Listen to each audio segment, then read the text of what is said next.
Bonjour à tout le monde. Que le nom du Seigneur soit béni. Toute la journée, ça a été le Seigneur est un Dieu de grâce, de fidélité. Amen. Et je bénis le Seigneur parce qu'il le sera toujours, il ne changera pas.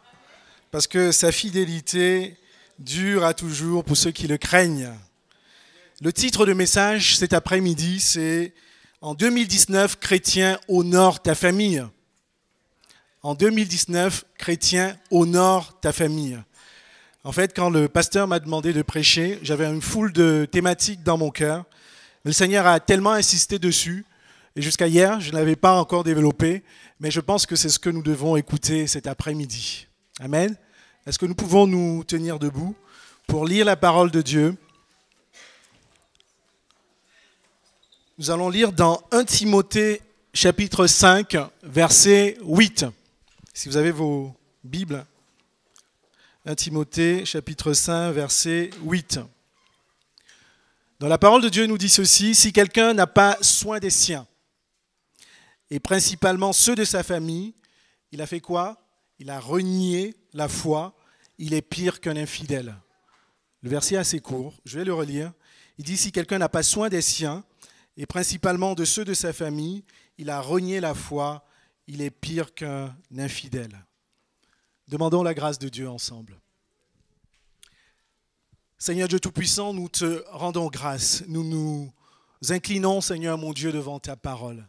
Je te bénis pour ta présence, pour la présence de ton Saint-Esprit, Seigneur, dans nos cœurs, dans nos vies. Seigneur, qui nous enseigne qui tu es, qui nous montre, Seigneur mon Dieu, l'immensité de ton amour, de ta grandeur. Seigneur, suis ton Saint-Esprit qui nous dirige également, Seigneur, chaque jour, qui nous montre la voie à suivre, qui nous réprimande, Seigneur, qui nous convainc de péché, de justice, de jugement. Seigneur, éclaire-nous par ta parole. Ouvre nos cœurs, Seigneur, cet après-midi, par le nom de Jésus. Amen. Amen. Vous pouvez vous asseoir. Moi, j'aime bien cette période de l'année. Vous savez, début d'année en général, on a beaucoup de prières, beaucoup de vœux pour l'année qui arrive. Et il y a même des témoignages. Et je pense que c'est pendant ces moments qu'on se rend compte qu'on a vraiment besoin de la grâce de Dieu dans notre vie. Le frère disait tout à l'heure, tout est grâce. Et en effet, en début d'année, nous devons déposer tous nos projets devant le Seigneur. Tes projets personnels, tes projets même pour l'Église. Parce que ce que tu dois faire pour la maison de Dieu, c'est ce que le Seigneur a prévu. Et peut-être que vous avez fait également des vœux. Il y a certains qui font des vœux en disant « je serai fidèle à l'Église ». Et c'est très bien, je loue le Seigneur et il faut être fidèle à l'Église. Certains disent « cette année, je vais tout faire pour être baptisé du Saint-Esprit ». Et je t'encourage à le faire. Tu dois rechercher à être baptisé du Saint-Esprit pour agir selon le cœur de Dieu. Et certains ont fait des vœux qui sont aussi peut-être simplement personnels, disant « je ne sais pas, je ne vais plus manger de bonbons » ou « je ne vais plus manger de chocolat » ou « je ne vais plus manger gras ». C'est aussi bien. Mais permets-moi de rajouter un énième vœu de la part du Seigneur dans ta vie cette année.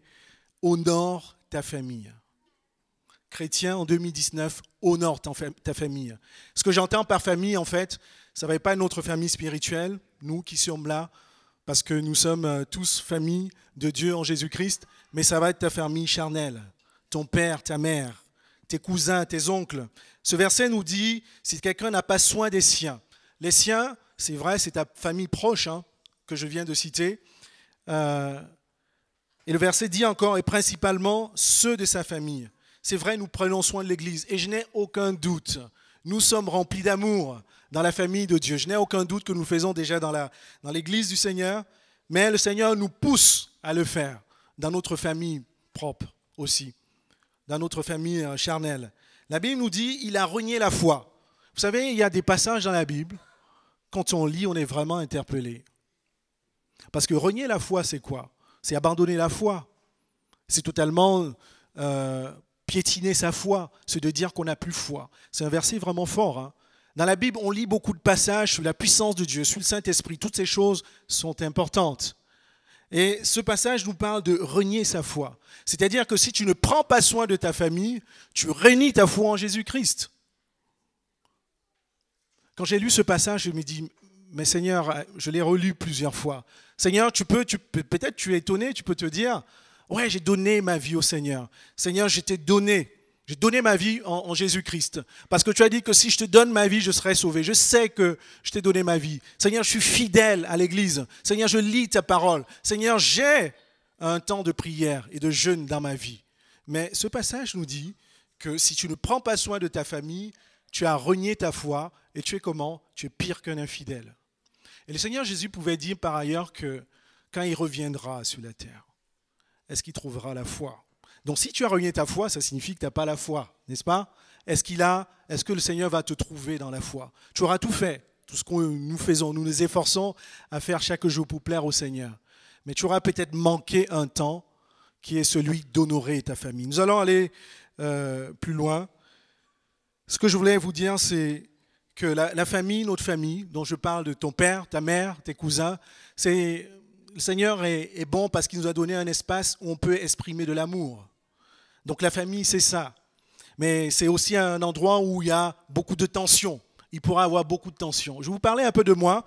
Je n'ai pas l'habitude d'en parler, mais ma famille n'était pas chrétienne. Je pense que mes parents ont eu une éducation protestante, mais ma famille n'était pas chrétienne. Par contre, ma mère, jusqu'à l'âge d'adolescent, je l'ai perdue à 15 ans, mais c'était une femme formidable. Je sais que tous les hommes diront la même chose, etc. Mais elle était formidable, ma maman, parce que elle était comme toutes les mamans, c'est vrai. Elle était rigoureuse, elle était stricte. Elle nous donnait vraiment tout l'amour qu'elle pouvait. Elle nous donnait évidemment aussi la fessée. Mais moi, ce qui m'a vraiment marqué dans ma relation avec ma mère, c'était son amour. C'était de quelqu'un de très ouvert, de confiance, avec qui on pouvait parler de tout et n'importe quoi. Et son amour m'a rendu vraiment fort. Vous voyez, j'aime la Bible parce que ce que Dieu dit est vrai. C'est pour ça que le Seigneur dit que l'amour, c'est le don le plus important. Nous pouvons tout avoir, mais si on n'a pas l'amour, on n'a rien. Et ma mère, elle m'a tout donné. Je me sentais fort. J'étais quelqu'un de très timide. Le pasteur en parle souvent, mais je pense que j'étais beaucoup plus timide que lui. Mais simplement à travers l'amour de ma mère, je sentais une forme d'équilibre dans ma vie. Je suis devenu chrétien plus tard et j'ai compris à quoi servait l'amour. Mais ma famille n'était pas, je ne suis pas en train de vous dire en fait que ma famille était une famille modèle. Ma famille était une famille comme toutes les familles, avec des difficultés. Je vous ai parlé de ma mère. Mon père, en fait, quant à lui, mon père que j'aime beaucoup, c'est quelqu'un qui avait très peu de relations avec moi. Les seuls moments où on échangeait, c'était pour me demander si j'avais bien travaillé à la fin du trimestre. Vous voyez ? Il n'était pas si, c'était pas un homme, il ne se mettait pas en colère, ainsi de suite, mais on avait très peu de relations. J'aurais aimé avoir une complicité beaucoup plus étendue avec mon père. J'aurais aimé aller jouer au tennis de table, j'aurais aimé aller jouer au ping-pong, j'aurais aimé me balader avec mon père, rigoler avec mon père, ce n'était pas possible. Je ne me souviens pas un seul moment où j'ai blagué avec mon père. Pourquoi j'en parle ? Parce que tu es peut-être là. Nous rêvons tous, en fait, d'avoir des parents modèles, d'avoir des frères et des sœurs modèles. Je ne sais pas, peut-être ça t'est arrivé de te dire, oui, mais si ma sœur était chrétienne, mais si ma sœur était aimable, si ma sœur était ouverte. Mais le Seigneur te dit, au-delà de ce qu'elle est, honore-la, honore ta famille. Alléluia, honore ta famille. Peut-être ma famille, si je dirais, c'était une famille simplement normale, mais quand on discute avec les chrétiens, on se rend compte que souvent on est dans des situations assez compliquées, n'est-ce pas? Donc il y a des parents, il y a des pères qui ont quitté le foyer. Donc il y a des familles qui sont seules. Ils ont quitté le foyer, c'est-à-dire qui ont laissé les enfants seuls. Il y a des mamans qui ont aussi quitté les foyers, ça arrive, donc qui ont aussi laissé les enfants seuls. Il y a des parents qui ont fait les enfants dehors. Il y a des familles dans lesquelles il y a une violence pas possible. Donc il y a les situations vraiment difficiles. Dans ces conditions, quelle va être ta position, toi chrétien? Je m'adresse aux chrétiens cet après-midi. Est-ce que tu vas dire, j'abandonne ma famille, j'abandonne mon père, je coupe les liens? Parce que j'ai déjà malheureusement vécu ces situations ou alors entendu parler de ce type de situation. Est-ce que tu vas faire ça? Ou alors tu vas dire, je suis chrétien, je suis la lumière du monde, je suis amour, je reflète Jésus-Christ. Je vais honorer mes parents, je vais honorer mon cousin, ma sœur, mon frère, qu'il soit chrétien ou pas. Parce que ce n'est pas un choix que le Seigneur nous donne. C'est honore ta famille. Honore tes parents afin que tes jours soient nombreux. Je vais aller plus loin pour nous dire quelle importance ça peut avoir. Et je pense que, comme je vous disais, et c'est normal que quand on est dans une famille dans laquelle il y a difficulté, on est dans la frustration, on est dans la colère. Et c'est normal, c'est des sentiments. Mais je pense que nous sommes chrétiens aujourd'hui pour être différents. C'est ça que la parole de Dieu nous dit que si on est en Christ, on est une nouvelle création. Et ça a un sens. C'est-à-dire que tu ne penses pas comme les autres. Tu n'agis pas comme les autres. Peut-être que ceux qui ne connaissent pas le Seigneur, qu'est-ce qu'ils vont faire? Je prends un exemple, tu as un oncle ou une tante qui est insupportable. Pas possible. Qu'est-ce que tu vas dire? Tu vas dire que tu coupes les liens. Mais le Seigneur ne t'appelle pas à ça. Il te demande à l'honorer. Tu vas faire différemment parce que tu es une nouvelle création. Tu ne vas pas médire. Tu ne vas pas parler mal de ta famille parce que tu es une nouvelle création. Honore ta famille pour que tes jours soient nombreux. Pour que tes jours soient nombreux, on peut le comprendre différemment. C'est pour que tu sois en santé. C'est pour que le Seigneur te préserve. Donc si on le lit dans l'autre sens, si tu n'honores pas ta famille, tes jours ne seront pas nombreux. Et je pense qu'il y a, et ce n'est pas forcément, je ne dis pas que c'est toujours le cas, mais certaines causes, écoutez-moi bien, de nos échecs, je n'ai pas dit que c'est tout le temps le cas, certaines causes de nos maladies viennent du fait qu'on n'honore pas notre famille. Simplement qu'on n'honore pas notre famille. Le frère a fait un témoignage pour montrer comment la loi du Seigneur est si parfaite. Tu donnes, il te redonne. Et le Seigneur te dit, si tu honores ta famille, tes jours seront nombreux. Donc fais-le et tu verras comment le Seigneur te rendra. Donc ce n'est pas toujours facile. Et je vous ai dit, les situations sont souvent compliquées. Quand on a un frère, une sœur qu'on ne supporte pas, on n'a pas envie de passer du temps avec le frère et la sœur. On n'a pas envie de l'appeler. On n'a pas envie de rigoler avec la personne, n'est-ce pas? Vous me suivez? On n'a pas du tout envie de le faire. Mais je peux vous dire que par la grâce de Dieu, on peut.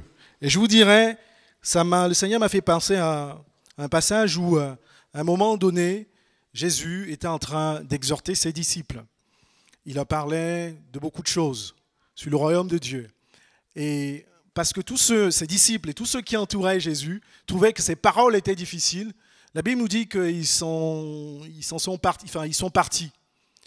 Et Jésus s'est retourné vers Pierre et lui a demandé, même à tous ses disciples, c'est dans Jean 6, verset 68, « Et vous n'y allez pas, vous ne partez pas ?» Vous voyez, il y a tout le monde qui s'en va parce qu'il trouve que ce que j'enseigne en disant qu'il faut être juste, qu'il faut être bon, qu'il faut être patient, qu'il faut être persévérant. Tout ce que j'enseigne, c'est difficile. Et Pierre lui a répondu, « Seigneur, à qui rions-nous? Parce que tu as les paroles de la vie éternelle. » Et je veux te dire cet après-midi, arrête-toi, écoute les paroles de Dieu. Il y a les paroles de la vie éternelle. Ce que tu n'es pas capable de faire dans ta famille, parce que pour des raisons historiques, il y a eu des problèmes familiaux, etc. Si tu n'es pas capable d'aimer, de pardonner, Jésus a les paroles de la vie. Amen. C'est-à-dire que Jésus a la capacité de te donner, de te faire faire ce que tu n'as pas la capacité de faire. C'est les paroles qui donnent la vie. Je vous parlais tout le temps, je vous parlerai plus tard de ce Jésus qui apporte la paix, de ce Jésus qui apporte la réconciliation. Jésus a les paroles de la vie. Ne te limite pas simplement à ton histoire, à l'histoire de ta famille, parce que ton père, ta mère ou ses frères ont eu des problèmes, alors toi tu as les problèmes aussi avec tes oncles. Non. Tourne-toi vers Jésus. Il a les paroles de la vie. Donc, en fait, de la part du Seigneur, je voudrais nous encourager précisément sur 4 points. Le premier point, c'est « Sois dans la famille comme tu es à l'église ». Ça va nous aider. Vous savez, certains ont beaucoup de mal dans leur famille parce que quand je vais parler de l'église, je ne vais pas parler de notre église, je parle de l'église universelle, le peuple de Dieu. Parce que sortant de l'église, de la présence de Dieu, quand ils arrivent dans le monde normal c'est le monde de notre famille, c'est le travail.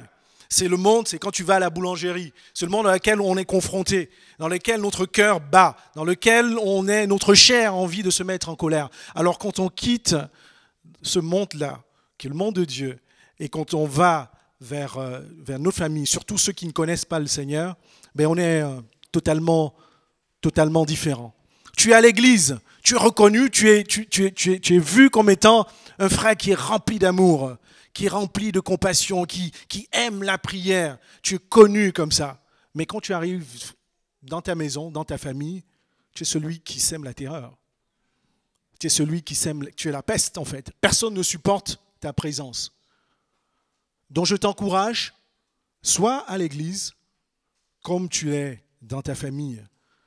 Et en fait, tu es à l'église simplement parce qu'à un moment donné, tu as donné ta vie à Jésus. Et la Bible nous dit, un peu plus tard, que notre vieil homme, je ne sais pas quel passage, a été crucifié. Et le plus souvent, pour certains chrétiens, le vieil homme n'a pas totalement été crucifié. Crucifié, c'est comme Jésus. Jésus a été crucifié, il est mort. Et la Bible nous dit que nous avons été crucifiés avec Jésus. Le vieil homme que nous étions avant de connaître Jésus, nous avons été crucifiés. Ce vieil homme-là, peut-être qu'il n'a pas été totalement crucifié, il peut ressurgir. Tu es en discussion avec un oncle, une tante, etc., parce qu'il y a eu des antécédents familiaux et ton vieil homme ressurgit. Et tu prends parti, tu te mets en colère et tu es la peste. Dieu peut t'aider, Jésus peut t'aider, et il peut t'aider à voir la nature de Christ. Il y a un passage, en fait, que j'ai lu, vous savez, c'est le passage dans Matthieu 23, où Jésus parlait aux pharisiens. Les pharisiens, déjà, vous savez, c'était les docteurs de la loi, c'est ceux qui enseignaient, en fait, la loi. Et ils étaient reconnus comme étant des personnes qui ne faisaient pas ce qu'ils enseignaient. Ils disaient ne pêche pas, mais ils pêchaient. Ils disaient ne vole pas, mais ils volaient. Ils disaient beaucoup de choses comme ça. J'aurais pas aimé être à la place des pharisiens quand Jésus leur a parlé.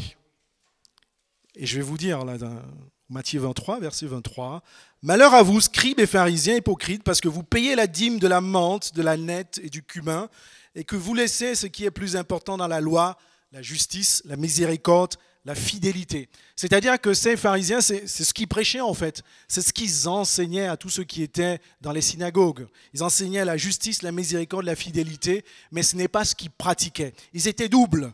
C'est-à-dire en dehors de la religion, ils étaient totalement doubles. C'est qu'il fallait pratiquer sans négliger les autres choses. Conducteur aveugle, qui coulait le moucheron et qui avalait le chameau. Vous savez, quand Jésus parlait aux pharisiens, c'est long, hein, ce verset-là. Et j'imaginais ces pharisiens-là qui étaient en face de Jésus, qui disaient, mais d'où sort cet homme-là?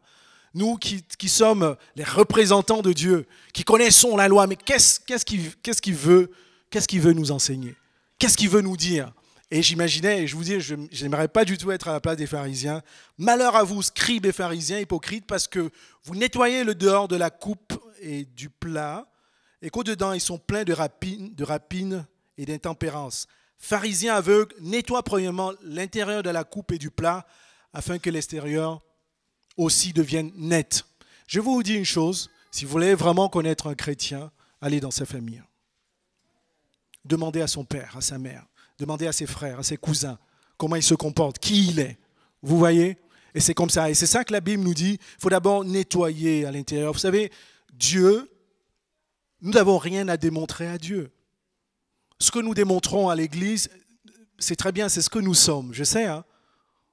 Par la grâce de Dieu, nous avons été totalement transformés. C'est notre nouvelle créature d'être des personnes qui bénissent, qui réconcilient, qui exhortent, qui encouragent.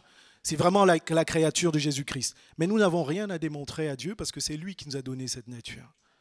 Nous avons plutôt à montrer, à démontrer cette nature-là à ceux qui ne connaissent pas Jésus. La Bible nous dit que nous sommes la lumière du monde. Et c'est nous qui devons briller par notre attitude, par nos actions. Un chrétien né de nouveau, c'est un chrétien qui est le même. Je vous parlais dans l'église et à l'extérieur de l'église, au travail. Au travail, que tu sois reconnu. Vous savez, quand mes collègues, et certainement pour vous, viennent faire des blagues bizarres, ils savent d'emblée que celui-là, ça ne vaut pas la peine. Non seulement il ne va pas rigoler, il va se lever. Je vais peut-être pas les critiquer parce que par la sagesse de Dieu, je demande toujours la bonne position, mais ils savent ça d'avance. Le monde a besoin de savoir ce que nous avons de différent. Et ce monde-là, c'est d'abord notre famille. C'est ta famille, c'est ton oncle, c'est ton frère, c'est ta sœur. Pourquoi aller loin? Nous devons faire partie de ceux qui ont la nouvelle nature de Jésus-Christ. Donc je vous disais la première chose, soit, je peux prendre dans l'autre sens, soit dans ta famille, ce que tu es à l'église. Et ce que tu as à l'église, c'est tout ce que le monde attend. Amen. Donc la parole de Dieu nous parle aussi de... Je vous parlais de ces pharisiens-là. En fait, c'est normal que ces pharisiens-là étaient dans la chair. Parce que... ils suivaient la loi, ils connaissaient la parole de Dieu par cœur. Et Jésus-Christ, c'est formidable parce que, en plus de la parole, il nous a promis le Saint-Esprit. Nous avons longtemps, le pasteur a parlé du Saint-Esprit ce matin et qui fait tout. La Bible nous dit dans 2 Corinthiens 3, verset 6, que, en gros, que c'est la lettre qui tue, mais c'est l'Esprit qui vivifie. Ça signifie quoi? Tu lis ta parole, tu connais la parole par cœur, tu la connais certainement par cœur. Ce qui va faire la différence, c'est le Saint-Esprit dans ton cœur. C'est de savoir dans une situation donnée où tu vas avoir besoin de démontrer de patience, d'amour, de persévérance, de pardon. C'est à ce moment-là que la parole de Dieu ressurgit, par le Saint-Esprit. Le Saint-Esprit va également agir quand tu vas, et on n'est pas parfait, aucun d'entre nous n'est parfait, ça peut malheureusement nous arriver de tomber, de chuter, de pécher, n'est-ce pas? Mais la Bible nous dit que le Saint-Esprit, c'est notre guide. Il nous convainc de justice, de péché, de jugement. Le problème, c'est quand tu seras dans ta famille et que tu auras, une attitude qui n'est pas celle qui glorifie le Seigneur parce que tu vas te mettre en colère, parce que tu vas s'aimer la discorde. Je vais en parler un peu dans la famille. Parce que tu seras celui qui ne met pas la paix. Le problème, ce sera que tu vas persister là-dedans sans être interpellé par le Saint-Esprit. Ça signifie que le Saint-Esprit qui est en toi, soit tu l'as étouffé, parce que finalement, quand tu agis mal, la Bible nous dit que tu l'attristes, et tu ne t'es même pas rendu compte que tu l'attristes. Et le problème, c'est cela. Quand tu te rends plus compte, quand le Saint-Esprit, c'est la parole de Dieu qui parle à nos cœurs, qui dit, ah, toi, ce que tu as dit, c'est pas bien. Ce que tu as prononcé sur ton frère, sur ta sœur, c'est pas bien. Et c'est à ce moment-là, si tu ne te rends pas compte, si tu es sourd, c'est là que commence le problème. Mais ce n'est pas la fin, parce que le Seigneur peut nous aider. Je bénis, je vous ai parlé de ma mère tout à l'heure. Je bénis ma mère parce que elle aussi était dans une famille normale. Dans sa famille, il y avait de l'amour et puis il y avait des problèmes. Mais en aucun cas, ma mère, ni à mes aînés, ni à moi-même, elle ne nous a jamais mal parlé de ses frères, de ses sœurs, de ses neveux. Jamais. En aucun cas. Ce qui fait que ça fait de nous des enfants naïfs. C'est-à-dire qu'aujourd'hui, et même avant, on visitait tout le monde, on allait chez tout le monde. Et c'est bien plus tard que j'ai appris qu'il y a eu des problèmes, mais comme dans toutes les familles. Mais notre mère nous a préservés de cela. Et aujourd'hui, je pense que mes cousins et cousines qui connaissent le Seigneur, aujourd'hui, ils savent ce que c'est que l'amour de Dieu, ce que le Seigneur peut changer également dans la vie des chrétiens. Aujourd'hui, je le fais parce que je comprends. J'ai bénéficié de l'enseignement de ma mère, mais aujourd'hui, je suis chrétien et ça amplifie mon attitude. Je sais pourquoi je vais chez un oncle, je m'en fous.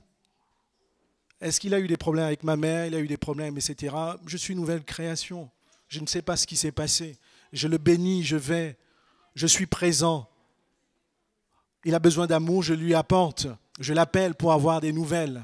Vous voyez? Parce que tu n'es pas dans le monde. Tu es une nouvelle création en Dieu. Tu as crucifié le vieil homme. Si jamais dans ton cœur comme ça, je ne sais pas à qui je parle, peut-être tu as un oncle, tu as une tante, tu ne parles pas parce que dans le passé, il a eu des problèmes avec ta mère, parce qu'il y a des problèmes avec ton oncle, ton grand-père, etc. Chrétien, tu ne dois pas agir comme ça. Tu dois être quelqu'un qui bénit, qui honore. Amen. On va plus loin. Donc je bénis ma mère pour cela et ça m'a beaucoup aidé. Deuxièmement, honore ta famille par ton temps. Et donc je vous disais, c'est vrai que ça fait toujours du bien quand tu vas chez un frère, chez une sœur qui connaît le Seigneur, parce que vous avez le même langage, n'est-ce pas? Quand vous vous regardez, vous parlez, vous comprenez, c'est très bien, etc. Mais je te rappelle, je t'encourage encore aujourd'hui, va même vers ceux qui ne sont pas chrétiens. Va vers ta famille, passe du temps avec eux. Si tu as un plat à emporter, si tu as des fruits, apporte-le. C'était la période des fêtes, n'est-ce pas? C'est une période propice, mais il y en a toujours. Ce n'est pas forcément pendant les fêtes que nous devons prendre soin de notre famille. Apporte à manger, apporte des fruits, passe du temps. Ne bassine pas forcément de la parole de Dieu. Amen, mais passe du temps, parle de tout et de rien. Ce week-end, j'étais avec mon épouse chez un tonton qui est vraiment réfractaire à la parole de Dieu. Mais je bénis le Seigneur parce que le Seigneur a mis aussi dans le cœur de mon épouse de bénir sa famille, au-delà de qu'est-ce qui s'est passé dans le passé, etc. Mais nous étions là avec cette personne. Et j'aime, et je vous demande d'ailleurs de prier pour un tonton à elle, qui a besoin, je ne vous donne pas son prénom parce que c'est filmé, mais qui a vraiment besoin de la grâce de Dieu. C'est fou parce que quand on regarde certaines situations où la personne, on voit manifestement, est souffrante, mentalement, moralement, spirituellement, en finance, tout ce que vous pouvez avoir, mais on lui apporte les paroles de la vie, parce que Jésus a la parole de la vie, et la personne reste réfractaire. Mais on ne s'arrête pas là, parce que Jésus a son temps. Amen. Et donc, je nous encourage à faire cela, à passer du temps avec notre famille. Ne restons pas simplement entre nous. C'est bien quand je vais visitons-nous les uns les autres. C'est très bien, mais allons également auprès de ceux qui ne connaissent pas le Seigneur. Et c'est d'ailleurs notre ministère, c'est d'apporter l'évangile. Ne serait pas forcément en brandissant la Bible, j'insiste beaucoup dessus, hein, mais simplement par notre attitude, par notre cœur, par notre présence. Amen. Et je ne pense pas que le pasteur nous ait déjà demandé à un moment de délaisser notre famille. Je ne pense pas qu'il ait déjà prêché dans ce sens. Donc ne restons pas entre chrétiens. Allons dans la famille et bénissons les autres. Il y a peut-être un verset qui était mal interprété. C'est Matthieu 10, 37. C'est Jésus qui parlait, hein, qui disait ceci. Celui qui aime son père ou sa mère plus que moi n'est pas digne de moi. Et celui qui aime son fils ou sa fille plus que moi n'est pas digne de moi. Jésus avait raison de le dire, parce que Jésus est Dieu. Il est notre roi des rois. C'est celui que nous devons aimer de tout notre cœur. Tu aimeras le Seigneur comment ? De tout ton cœur, de toute ta force, de tout ton esprit. Mais ce que Jésus dit simplement, c'est de ne pas mettre notre famille au-delà de lui. Il y a certains qui adorent, entre guillemets, leurs enfants. Il y en a un qui adore, ma mère était très bien, mais je ne l'adorais pas. Il y a certains qui adore un membre de la famille. Et Jésus tire seulement un point d'attention, dire, voilà, il ne faut pas l'aimer plus que moi. Parce que je suis ton Dieu, je suis Jésus. Jésus n'a jamais dit d'abandonner notre famille, mais Jésus nous dit simplement de ne pas les aimer plus que lui-même. J'insiste dessus parce que moi j'ai déjà entendu des histoires où il y a des chrétiens malheureusement qui se sont enfermés, qui se sont dit, moi, ma famille, de toutes les façons, je leur ai déjà parlé de Jésus 15 000 fois. À chaque fois, je suis insulté. À chaque fois, je suis malmené. Donc, je coupe les ponts. Je change de numéro de téléphone, je change d'adresse, ainsi de suite. J'ai déjà vu ça. Hein. Il y a des chrétiens qui se sont déjà enfermés comme ça. Mais la Bible nous dit, honore ta famille. Ne t'enferme pas. Honore ta famille. Jésus lui-même, il fréquentait tout le monde, n'est-ce pas ? Il fréquentait les péagers. Les péagers, c'est ceux qui collectaient, qui contribuaient à la collecte des impôts. En marchant, il traversait, il rencontrait les prostituées. Comment ceux-là auraient entendu parler de Jésus si Jésus ne les rencontrait pas? Dites-moi. Vous voyez, donc honorons notre famille. Bénissez votre famille. Dis à ton voisin, honore ta famille dès aujourd'hui, en 2019. Dis-le à ton voisin.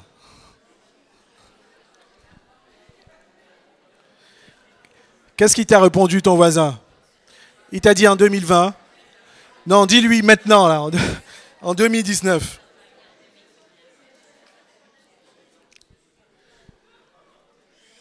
La troisième chose que je voulais partager avec vous, c'est honore ta famille par tes biens. Je bénis le Seigneur, nous avons eu quelques prémices là, mais il s'agit de notre famille charnelle. Et ce que je voudrais vous rappeler, c'est que la bénédiction n'est pas que spirituelle. C'est bien de prier. Quand vous avez quelqu'un de votre famille qui est dans le besoin, mais venez lui au secours concrètement. Vous voyez, si quelqu'un n'a pas soin de sa famille, il est pire qu'un infidèle. C'est bien de bénir sa famille. Je bénis le Seigneur parce que je vous disais que la bénédiction est spirituelle et elle vient de Dieu. La Bible nous dit que c'est, au Proverbe 10, au verset 22, c'est la bénédiction de l'Éternel qui enrichit. Le Seigneur nous bénit sur plusieurs aspects, pas simplement pour que nous le gardons pour nous-mêmes, mais pour que nous bénissons aussi les autres. Et je vous disais, quand on vient à l'église, le Seigneur parle d'une façon ou d'une autre et tout est connecté. Nous avons eu ce témoignage Et nous faisons partie, en fait, tu fais partie d'une chaîne de bénédiction. Pour ma part, j'ai été, je ne sais pas ce qui s'est passé avant, mais mon frère, il s'est occupé de moi, mon frère aîné. Je suis le dernier de la famille. Et à un moment donné, mes parents n'avaient plus forcément les moyens. Et mon frère, qui travaillait déjà, s'est occupé, voilà, comme ça se passe dans toutes les familles. Donc, il a été dans cette chaîne de bénédiction. Et après, j'étais plus grand, j'ai travaillé. Je m'occupe de ses enfants ou de mes neveux et de mes nièces. Je suis une chaîne de bénédiction qui eux-mêmes vont s'occuper de X personnes. Vous voyez? Donc, fait partie de cette chaîne de bénédiction. Et je pense que le Seigneur voulait vraiment le dire. Bénissons à l'Église, bénissons également à l'extérieur de l'Église. Amen. Au-delà de la situation de notre famille, au-delà de ce qui s'est passé dans le passé, au-delà des relations que tes parents ont pu avoir.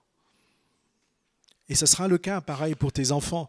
Moi, jamais, je ne dirai à ma fille, n'appelle pas tel frère, n'appelle pas, je parle des frères de la famille, parce que ceci, cela. Non, ce serait mettre un poison dans sa vie. Ce serait totalement détruire sa famille. Je l'encourage chaque jour à bénir les siens, à bénir dans l'église. Amen. Honore ta famille, sinon tu es pire qu'un infidèle.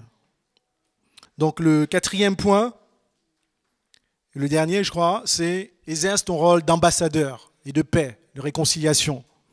Je vous disais que dans toutes les familles, il y a des situations conflictuelles. Mais qu'est-ce que tu vas faire? J'étais déjà au milieu des conflits où je vois des personnes, plutôt que d'éteindre le feu, mettre l'huile et peut-être même du piment au-dessus pour que ça explose. Tu es dans une situation où il y a... Et je vous dis, toutes les familles sont pareilles. Si je m'assois, je vous raconte ce qu'il y a dans ma famille, vous allez dire non, c'est mieux dans ma famille. Mais au milieu de ça, quand tu vas être au milieu de quelqu'un qui est en train de médire ou de détruire, de raconter des choses qui ne sont pas forcément positives vis-à-vis de quelqu'un d'autre, qu'est-ce que tu vas faire, toi, chrétien? Je m'adresse aux chrétiens. Est-ce que tu vas t'associer à cette personne pour dire oui, c'est vrai, il a toujours mal aimé ma mère, il a toujours mal aimé mon père, et d'ailleurs il allait chez les marabouts et les sorciers. Est-ce que tu vas faire ça? Tu vas agir différemment. La Bible nous dit que nous sommes des ambassadeurs de paix. Jésus pouvait dire que heureux ceux qui procurent la paix, parce qu'ils seront appelés comment? Ils seront appelés comment? Fils de Dieu. Tu es fils de Dieu, n'est-ce pas? Tu es fille de Dieu, n'est-ce pas? Tu dois être quelqu'un qui procure la paix. Tu dois être quelqu'un qui procure la paix. Ce n'est pas toujours évident parce que le vieil homme sera là comme ça pour te faire aligner, pour te faire sortir des propos qui ne sont pas ce que tu crois. Même souvent, on en sort triste. On sort des choses de notre bouche lors d'une conversation familiale et après on se dit « Oh là là, qu'est-ce que j'ai dit, qu'est-ce que j'ai fait ?» Soyons des hommes qui procurent la paix si nous voulons être appelés fils ou filles de Dieu. Il y a un passage dans la Bible, une histoire dans la Bible que j'aime beaucoup. C'est celui de Joseph. Je sais que beaucoup d'entre nous aiment Joseph. Joseph vendu par ses frères, détesté par ses frères, abandonné par ses frères, vendu chez les Égyptiens. Et on va lire ce passage où il se passe cette seconde rencontre avec, c'est dans Genèse 45, versets 1 à 7. Et nous avons vu, il y avait une historique dans la famille de Joseph. Il y avait un historique, parce que Joseph lui-même, il a vécu dans sa chair. Donc, Genèse 45, versets 1 à 7. J'aime beaucoup ce passage. Donc, la famille de Joseph vient, Jacob avec ses frères qui eux-mêmes ont trahi, vendu, abandonné Joseph. Joseph avait eu une autre position. Vous savez, il est proche du pharaon, il gérait une partie du pays. Joseph était dans une situation familiale où il y avait des tensions. Il avait toutes les raisons d'être rempli de colère. Joseph avait toutes les raisons d'être rempli de frustration vis-à-vis de sa propre famille. Ce n'était même pas ses oncles, ses tantes, mais c'était ses frères et c'était son père. Voyez ce qui se passe. La Bible nous dit que vous êtes une nouvelle création. Et j'insiste dessus, parce que ta manière d'agir, le chrétien né de nouveau, c'est quelqu'un qui s'efforce chaque jour à aligner ce qu'il croit avec ce qu'il fait, avec ce qu'il dit. Écoutez ce que Joseph, la parole de Dieu nous dit. Joseph ne pouvait plus se contenir devant tous. Ses frères, son père était là, qui se tenaient auprès de lui.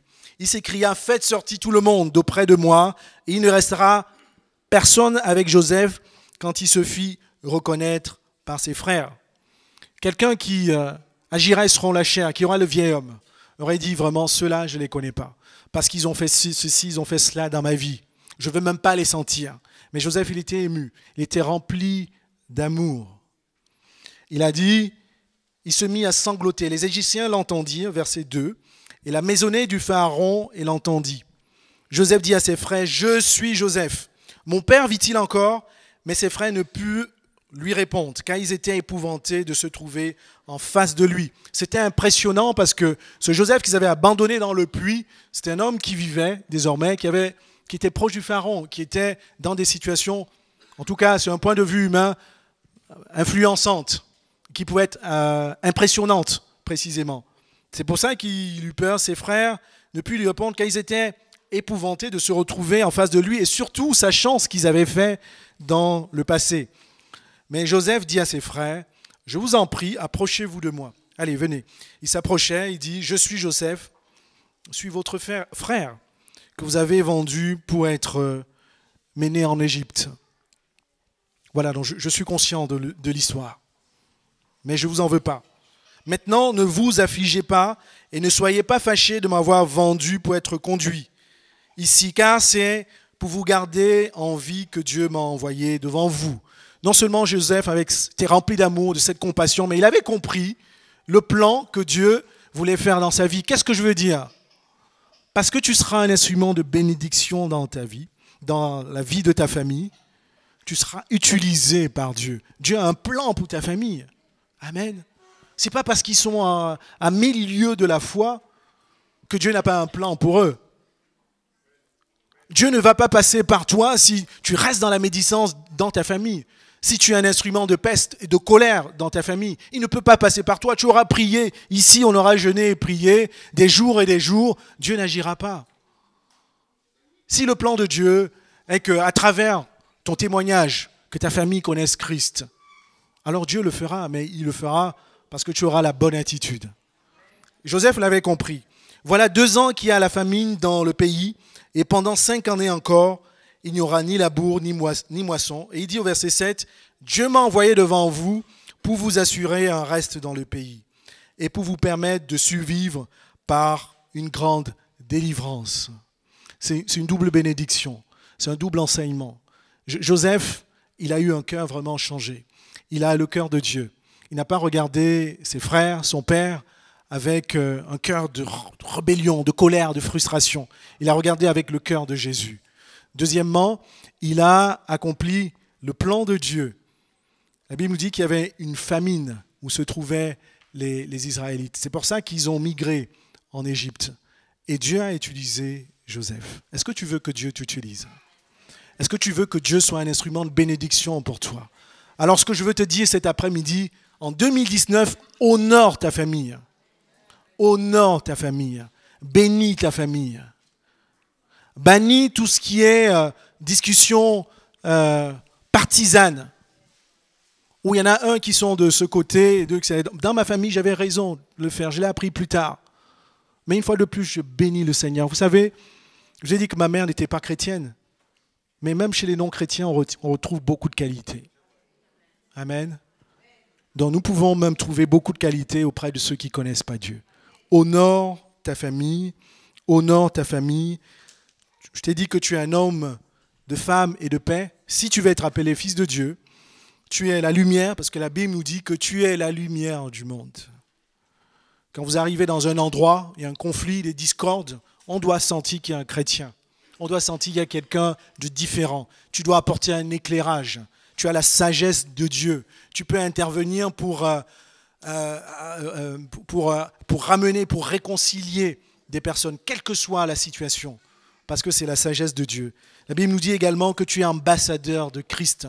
Ambassadeur, ce n'est pas simplement, voilà les galants, tu représentes Christ.